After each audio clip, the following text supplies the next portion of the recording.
Hello, আসসালামু আলাইকুম everyone. আজ আমরা সবসময় সচরাচর যেভাবে মুরগি রান্না করি তার থেকে একটু ভিন্নভাবে মুরগি রান্না করব।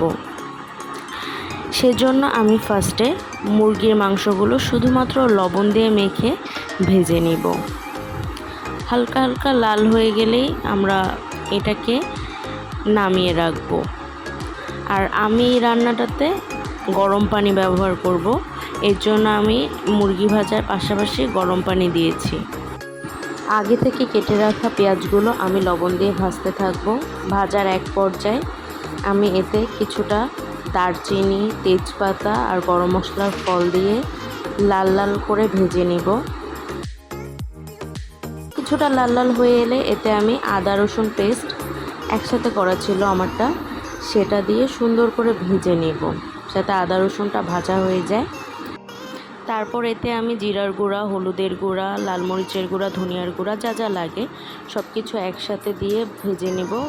ভাজার এক পর্যায়ে মাংসগুলো দিয়েও খুব সুন্দরভাবে নেড়ে চেড়ে নিতে হবে, বেশি করে কষে নিতে হবে। যত বেশি কষা হবে তত মশলাগুলো ভিতরে যাবে। কষানোর শেষে এতে আমি আগে থেকে করে রাখা গরম পানিগুলো ঢেলে দিব। তারপর তরকারিতে আমি খানিকটা টমেটো সস ইউজ করেছি। এটা অপশনাল, আপনারা চাইলে নাও দিতে পারেন, কিন্তু আমার কাছে মনে হয় এটা দিলে টেস্ট আর একটু বেড়ে যায়। তো এটা দিয়ে আমি কিছুক্ষণ নেড়ে চেড়ে তারপর ঢাকনা দিয়ে ঢেকে দিব আর চুলার জালটা বাড়িয়ে দিব, কারণ আমি তরকারিটিতে একটুও ঝোল রাখতে চাচ্ছি না, একদম মাখো মাখো করে নিতে চাচ্ছি।